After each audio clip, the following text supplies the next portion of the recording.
আমার বংশ কুষ্টিয়ায়, আমার বাড়ি। আস্তাগফিরুল্লাহ, নাউযুবিল্লাহ, থক্কু বলে বলছি, বলতাম না। 14 বংশ আমার সব আল্লাহর ওলির মুরিদ, সব আওয়ামী করে। এখন হাওয়া পাল্টানোর পরে সব পরিবর্তন হয়ে গেছে। যিনি আমার চাচা ছিল উনি চেয়ারম্যান, দাদা ছিল আগে, এখন চাচা ছিল। এই লোকটা হানিফ সাহেব আছে না, হানিফ সাহেব, ওনার ডাইন হাত ওই এলাকায়। আমার মাহফিল করে আসলাম, জেল থেকে বের হওয়ার পরে অনুষ্ঠান করে বাড়িতে গেলাম। আমার বলছে আসেন একটু খাবার খান।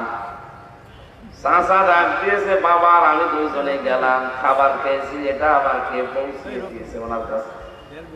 উনি পরের দিন গরম দিয়েছে চাচারে, হামজারে ডাক দিয়ে খাবার খাওয়ালে। আমার ভাইয়ের ছেলে, মায়ের ছেলে হলেও খাওয়ানো যাবে না, আমরা যে দলে আছি এ দলে অন্য কোন দলের লোক খেতেও পারবে না।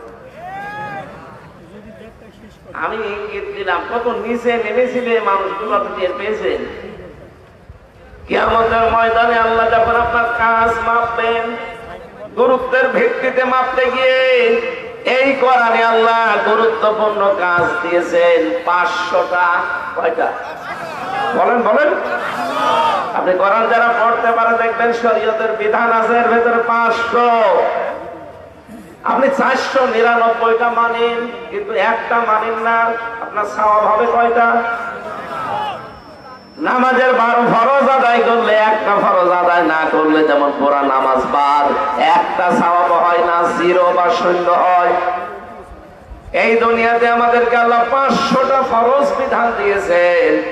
আমরা অনেকে 499টা মানি, কিন্তু একটা মানার ক্ষেত্রে গড়িমসি করি, বাদ দিয়ে দেয়। কিয়ামতে আপনার আমল নামা যখন আল্লাহ মাপ দেবে, আল্লাহর কসম আপনার 0 হবে। নামাজের 13টা ফরজের প্রথম ফরজ আমরা জানি শরীর পাক। এই শরীর মানে 3.5 হাত বডি শুধু না। আপনি যদি এই শরীর পবিত্র করার জন্য গোসল করেন, ওযু করেন, পাক হয়ে গেল। তো বিশ্ব নবী যেটা এটা দিয়ে ইঙ্গিত দিয়েছেন, তামাম দুনিয়ার যত মুসলমান আমরা আছি সব কিন্তু একটা শরীরের মতো। আসতে বলেন, নবীজি বলেন তামাম দুনিয়ার যত উম্মত আমার সব একটা শরীরের মতো। যদি পৃথিবীর কোন প্রান্তে একটা মুসলমান কষ্ট পায়, বাংলাদেশে আপনাকে করা লাগবে। কারণ আমার শরীরের কোন জায়গায় ব্যথা হলে পুরা শরীর যেমন অস্থির হয়ে পড়ে, তামাম পৃথিবীর কোন জায়গায় যদি মুসলমান আনন্দ পায়, আপনাকেও আনন্দিত হওয়া লাগবে। যদি ক্ষতি হয় কারো, আপনারও দুঃখ পাওয়া লাগবে। সেই সিস্টেম আমাদের ভেতরে আছে নেই? আমার নিজের আপন ভাই মরে যাচ্ছে, আলাদা দল করে, এজন্য জানাজায় পর্যন্ত অনেকে যায় না। এই সিস্টেম কিন্তু 15.5 বছর ওরা বানিয়ে ফেলেছিল। সবচেয়ে ভয়ঙ্কর কাজ এইটা। আমার নিজের আপন ভাই মরে গেছে, খালি আলাদা দল করতো, এজন্য মরে গেছে ওর জানাজায় পর্যন্ত যেতে দেয় না। আমার বংশ কুষ্টিয়ায়, আমার বাড়ি। আস্তাগফিরুল্লাহ, নাউযুবিল্লাহ, থক্কু বলে বলছি, বলতাম না। 14 বংশ আমার সব আল্লাহর ওলির মুরিদ, সব আওয়ামী করে। এখন হাওয়া পাল্টানোর পরে সব পরিবর্তন হয়ে গেছে। যিনি আমার চাচা ছিল উনি চেয়ারম্যান, দাদা ছিল আগে, এখন চাচা ছিল। এই লোকটা হানিফ সাহেব আছে না, হানিফ সাহেব, ওনার ডাইন হাত ওই এলাকায়। আমার মাহফিল করে আসলাম, জেল থেকে বের হওয়ার পরে অনুষ্ঠান করে বাড়িতে গেলাম। আমার বলছে আসেন একটু খাবার খান। চাচা ডাক দিয়েছে বাবা, আর আমি দুজনে গেলাম, খাবার খেয়েছি, এটা আবার খেয়ে পৌঁছে দিয়েছে ওনার কাছে। উনি পরের দিন গরম দিয়েছে চাচারে, হামজারে ডাক দিয়ে খাবার খাওয়ালে। আমার ভাইয়ের ছেলে, মায়ের ছেলে হলেও খাওয়ানো যাবে না, আমরা যে দলে আছি এ দলে অন্য কোন দলের লোক খেতেও পারবে না। আমি ইঙ্গিত দিলাম, কত নিচে নেমেছিলে মানুষগুলো, আপনি টের পেয়েছেন? এই জন্য বলছি আমরা মুসলমানের যে প্রথম চিহ্নটা তাম দুনিয়ার 210 কোটি মুসলমান হবে একটা শরীরের মতো, এইটা আমাদের নবীজি শিখিয়েছেন। কিন্তু সেই শিক্ষা থেকে বহু দূরে 15.5 বছর এই ডাইনি মহিলা আমাদেরকে নিয়ে চলে গেছে। শুধু দল করলে সব মাপ, দলের বাইরে গেলে সব দোষ তার। এই জন্য আমরা বলতে চাচ্ছি নামাজের প্রথম ফরজ যেহেতু শরীর পাক, এই শরীর আপনার 3.5 হাত বডি, এই শরীর আপনার পরিবার, এই শরীর আপনার সমাজ, এই শরীর আপনার রাষ্ট্র, এই শরীর আপনার পৃথিবী। এখন যদি আমি রাজবাড়ির এই জায়গা থেকে এখানে জামে মসজিদ কোথায় আছে আমি জানি না, ওখানে মনে করেন যাচ্ছি নামাজ পড়তে, রাস্তার ভেতরে যাওয়ার সময় দেখি একজন বেপরদা মহিলা, বুকে কোনো ওড়না নেই, দাঁড়িয়ে আছে, মাথায় কোনো কাপড় নেই, শাবনূরের মতো দাঁড়িয়ে আছে। শাবনূরকে তো চেনেন না আপনাদের জেলার? এই যে রোজিনা দাঁড়িয়ে আছে। আপনি দেখে বললেন আস্তাগফিরুল্লাহ, নাউযুবিল্লাহ, এভাবে মানুষ থাকে? চলে গেলেন ওখান থেকে, নামাজে দাঁড়িয়েছেন, তেলাওয়াত করছেন আপনি আলহামদুলিল্লাহি রাব্বিল আলামিন, আর মাঝে মাঝে মনে হবে আমি কি দেখলাম, এটা মনে হবে না? এখন কি আপনি রোজিনাকে মেরে ফেলবেন? রোজিনা একটা মসজিদ বানিয়েছে, মেরে ফেলবেন? কি করবেন? তাকে পবিত্র করা লাগবে। একে পবিত্র করার জন্য গোসল দিলে, ওযু দিলে হবে। কি দেওয়া লাগবে? পর্দা। বলেন বলেন। আর এই পর্দা দিতে পারে রোজিনার স্বামী, রোজিনার বাবা অথবা রাষ্ট্র? আমি বললে হবে? তাহলে আমাদের পরিবার, সমাজ, রাষ্ট্র পবিত্রকরণের জন্য পর্দা দরকার। এই রোজিনা, এই শাবনূরের বাস্তবতা এটা। এটা ওয়াজের দ্বারা, নসিহতের দ্বারা হয় না, এটা হয় খুব কম। এটার জন্য আইন লাগে। আরো জোরে বলেন। 2 জন মহিলা পরপর আমরা পাঠিয়েছি, তারা যদি আইনটা পাশ করে ফেলতেন যে বেপরদা কোন মহিলা রাস্তাঘাটে যেন পাওয়া না যায়, জীবনও এদেশে আলেমদের পর্দার ওয়াজ করা লাগতো না। নামাজ আমাদের শিক্ষা দিয়ে গেল যে মেন জিনিস কিন্তু এইগুলো, শরীর পাক, কাপড় পাক, নামাজের জায়গা পাক, কেবলামুখী হওয়া, এগুলো পড়েননি জীবনে? আল্লাহ নামাজ দিয়ে আমাদেরকে এইটাই জানাতে চেয়েছেন, গুরুত্বপূর্ণ কাজগুলো আগে করো। আর গুরুত্বহীন কাজও আছে, যেমন নামাজের ভেতরে 14টা ওয়াজিব, কেউ যদি একটা ছেড়ে দেয় নামাজ হবে না তা না, হবে, কিন্তু সশীলতা দেওয়া লাগবে জরিমানা হিসাবে। কথা বলে না কেন? সুন্নত আছে 12টা, আপনি যদি আদায় করেন তো ভালো, আদায় না করলেও আপনার নামাজ হবে। নামাজ ভাঙার কারণ আছে 19টা, যদি আপনি ইচ্ছা করে কোনটা ছেড়ে দেন আপনার নামাজ নষ্ট হয়ে যাবে। মুস্তাহাব আছে, মুবাহ আছে, নামাজের অনেক নিয়ম নীতি আছে, কিন্তু আসল বিষয় হচ্ছে গুরুত্বপূর্ণ ফরজ। কি ফরজ নামাজ বাদ দিয়ে আপনি যতই সুন্নত, নফল, মুস্তাহাব যত কিছু পড়েন, সারা দুনিয়ার সব নফল এক জায়গায় করলে 1 রাকাত ফরজ নামাজের সমান। এর ভেতরে 500টা লাইন দিলেন, একটা বারের জন্য আপনার চিন্তা আসে না যে একটা আইনও আমার এই 96% মুসলমানের দেশে চলে না? গুরুত্বপূর্ণ হিসাবে তো এই 500 আইন আগে দরকার। বলুন, এইটা তো কায়েম করবে ফেরেশতারা। আমরা তো এই কথাগুলো আপনাকে বোঝাতে চাই যে স্টেজের যেমন খুঁটি দরকার, সামিয়ানা দরকার নাই, তো স্টেজই থাকবে না। আপনার জীবনে এই 500 ইবাদত আগে দরকার। আপনি 499টা জানেন, আমি মানি, কিন্তু একটাকে মানি না, আরো অস্বীকার করি। যেমন কোরআন দিয়ে রাজনীতি করা লাগবে, এটা অনেকে মানে না, আরো বিরোধিতা করে। কোরআন দিয়ে যে রাজনীতি করা লাগবে এটা আছে কোরআনে 918 জায়গায়। কত? আর অনেকে বলে যে আমি খুঁজেই পাই না। আপনি পাবেন কি করে? আপনি কোরআন পড়তে পারেন? 918 জায়গায় আল্লাহ ডাইরেক্ট ইনডাইরেক্ট মিলিয়ে আয়াতগুলো দিয়েছেন আমাদের জন্য। রাজনীতি এটা কিন্তু দুনিয়ার কাজ না, এটা একটা ইবাদত। এই ইবাদত থেকে আমরা অনেকেই গাফেল। এই জন্যই তো 15.5 বছরে জালেমরা 180 মাইল বেগে চালিয়েছে। কোরআনে কারিমে আল্লাহ জানিয়েছেন ইন্নী জাইলুন ফিল আরদি খলিফা, অবশ্যই আমি জমিনে খলিফা পাঠাবো। আল্লাহ বলেন না ইন্নী জাইলুন ফিল মাসাজিদি খলিফা, ফিল মাদারিসি খলিফা, ফিল খানকা খলিফা। এই রাজবাড়িতে অনেক খানকা আছে, দরবার আছে, আর পাশের জেলায় তো আল্লাহর ওলি আছে, কি নেই?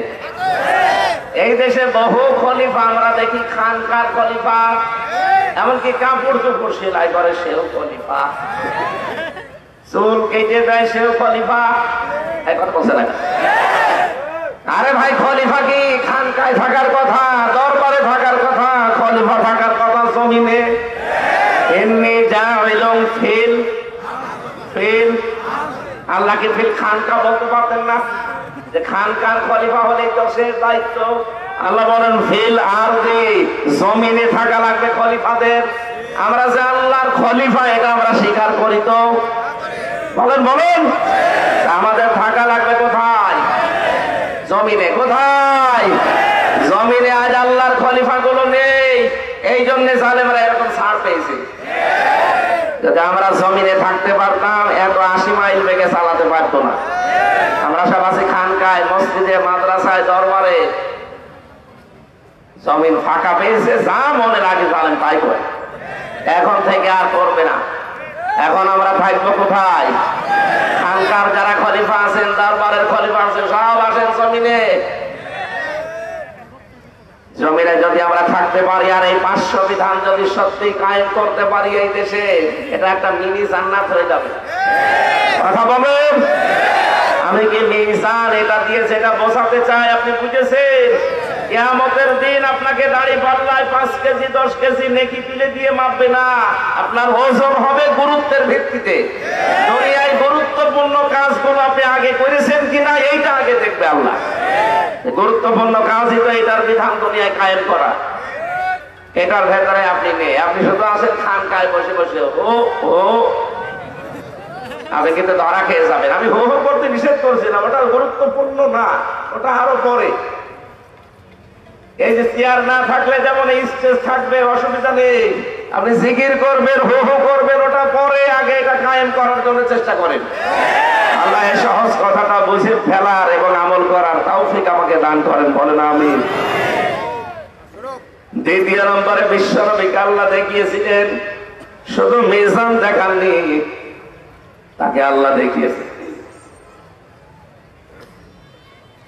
তাকে আল্লাহ দেখিয়েছিলেন হাউজে কাউসার, যেটা আমরা পাওয়ার জন্য আশা ধরে বসে আছে যে কাউসারের পানি নবী আমাকে দেবে দেবে, কিন্তু আপনাকে নবীর উম্মত হওয়া লাগবে। বিশ্ব নবীকে আল্লাহ যখন কাউসার দেখাচ্ছিলেন, একটা সবুজ গম্বুজ, চারিদিকে পানি নালা হয়ে আসে, আর ওই গম্বুজের ভেতরে যখন পড়ে তখন গম গম করে শব্দ হয়। ফেরেশতাকে জিজ্ঞাসা করলেন যেটা কি?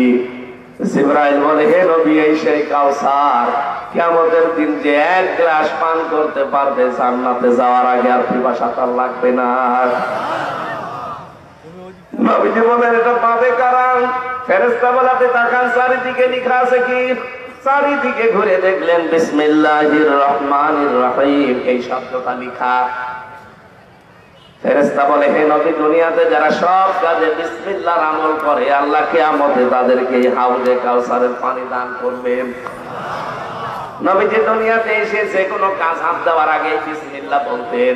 আর মাঝে মাঝে বলেন, রব্বুল আলামিন, আমি কিন্তু কোনো কাজের আগে বিসমিল্লাহ বাদ দেই না, তুমি আমাকে কাউসার থেকে বঞ্চিত করো না। শহীদ জিয়া অনেকে তাই বিসমিল্লাহির রহমানির রহিম সংবিধানে তিনি সর্বপ্রথম সংযোজন করেছেন। তাই কথা বলেন না কেন? এদেশের কাজ যেহেতু আমাদের 18 কোটি মানুষের সংবিধান দেখে দেখে আমরা করি, সুতরাং এই শব্দটা যিনি ওখানে সংযোজন করলেন, আল্লাহ জানে ওসিলায় তাকে মাফ করে দেয়। যত মানুষ আমরা এই 15 বছরে দেখলাম, এরা বিসমিল্লাহ আরো তুলে দেওয়ার জন্য চেষ্টা চালিয়েছে। আরে ভাই, হাউজে কাউসার পেতে হলে বিসমিল্লাহর আমল করা লাগবে, আর আপনি আরো বিসমিল্লাহ তুলে দিচ্ছেন, কাউসার পাবেন। নবীজির এক গতি থেকে আল্লাহ পরবর্তীতে সূরা কাউসার তার নামে হিসাব করে দিলেন, ইন্না আ'তাইনাকাল কাউসার। হে নবী, আপনার জন্য আমি হাউজে কাউসারটা পুরার হিসাব করে দিলাম। ফাসাল্লি লিরাব্বিকা ওয়ানহার। দুনিয়ায় যারা নামাজ আদায় করবে আর ত্যাগ তিতিক্ষা কোরবানি করবে, এই মানুষগুলোকে আপনি এটা দিতে পারবেন। ইন্না শানিয়াকা ওয়াল আবতার।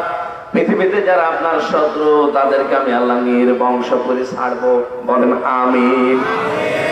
এরকম একটা একটা করে 27টা জিনিস তাকে দেখালেন। আল্লাহ রাব্বুল আলামিন বলেন, 27টা জিনিস দেখানো শেষ হয়ে গেলে আমি 14টা জিনিস তাকে শিখালাম। 14টা জিনিস শিখিয়ে বললাম, যান, রাষ্ট্র যদি কল্যাণময় করতে চান, এই রজব মাসে, আজকে যেহেতু 26 তারিখ, এই রাতেই তাকে নিয়েছিলেন। আমাদের উচিত যারা দায়িত্বে আছেন, আজকে রাত থেকে সূরা বানী ইসরাঈলের 23 থেকে 38 এই 16টা আয়াতের 14টা জিনিস দেওয়া আছে আল্লাহর পক্ষ থেকে। দল মত নির্বিশেষে রাষ্ট্রে এই 14টা বিষয় যেন আমরা কায়েম করতে পারি, এদেশ আবার দাঁড়িয়ে যাবে কল্যাণময় রাষ্ট্র হিসাবে ইনশাআল্লাহ। আল্লাহুম্মা আমিন। লা ইলাহা ইল্লা আনতা সুবহানাকা ইন্নী কুনতু মিনাজ জালিমিন। রব্বুল আলামিন ফরজ নামাজ আমাদের সামনে, এইজন্য আমরা আর চালাতে পারলাম না, শেষ করে দিলাম। যতটুকুই পড়েছি আল্লাহ তুমি আমাদের প্র্যাকটিক্যাল লাইফে আমল করার তৌফিক দাও। এই অনুষ্ঠানে যদি সওয়াব দিয়েই থাকো, নবীজির রওজায় পৌঁছিয়ে দাও।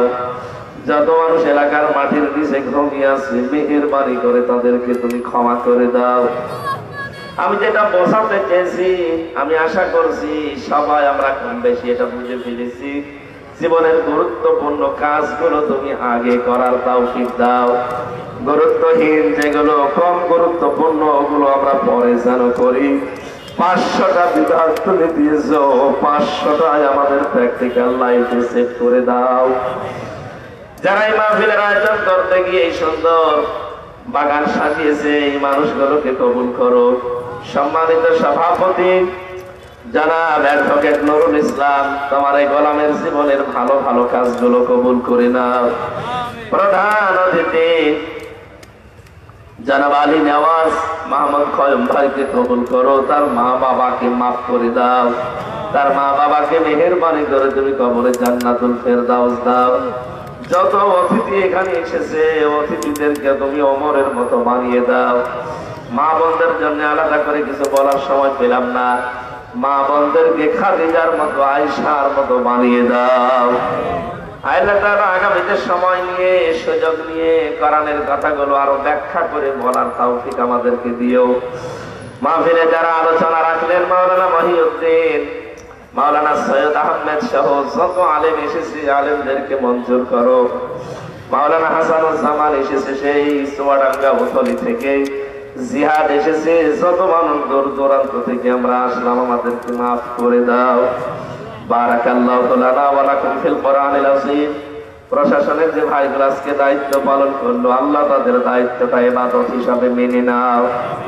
মরণ আসলেই যেন পড়তে পারি লা ইলাহা ইল্লাল্লাহু মুহাম্মাদুর রাসূলুল্লাহ। সালামু আলাইকুম।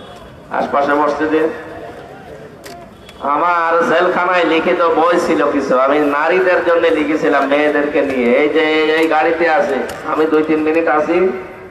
আপনার স্বামীকে, মেয়েকে, ছেলেকে পাঠিয়ে বইটা নিয়ে যান। যান, পারিবারিক জীবন নিয়ে লেখা কাজে রাখবেন। আগামী যে আলহামদুলিল্লাহ আমরা যতটুকু পেলাম, আশা করি আমরা সবাই আমল করব। আর রাজবাড়িবাসীর পক্ষ থেকে আজকে আমাদের প্রধান আকর্ষককে আমরা মুবারকবাদ জানাই। আল্লাহ তার দীর্ঘ আয়ু দান করুন এবং শরীরকে সুস্থ রাখুন। আগামী শুক্রবার আমাদের পাশেই মসজিদ আছে, মসজিদে মাহফিল, ওয়াজ মাহফিল, আপনাদের সকলকে উপস্থিত হওয়ার জন্য আহ্বান করা গেল।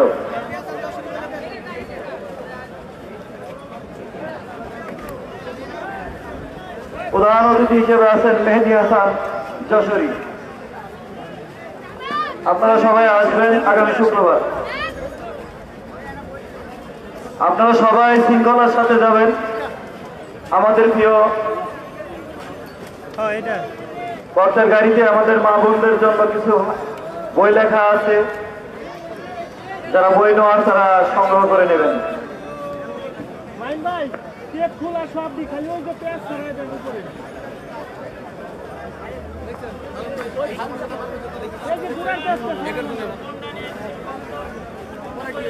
প্রিয় ভাইরা, দুইটা একটা হচ্ছে বিনয়পুর বাড়ি জিকু, তার মানিব্যাগে টাকা নাই কিন্তু মানিব্যাগে গুরুত্বপূর্ণ কোনো কাগজ আছে, আপনারা যদি পেয়ে থাকেন স্টেজে দিয়ে যাবেন।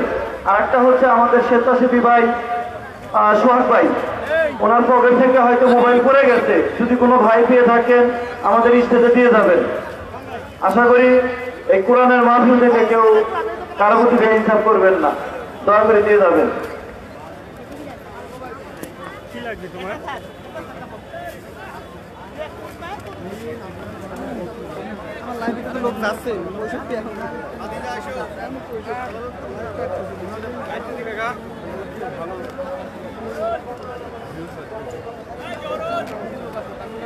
ধন্যবাদ সবাইকে এতক্ষণ ধরে আমাদের লাইভে যুক্ত থাকার জন্য। আজকে মাহফিল ছিল মুফতি আমির হামজার রাজবাড়ী জেলাতে, এখন তিনি চলে যাবেন ফরিদপুর উদ্দেশ্যে, সেখানে তার মাহফিল রয়েছে।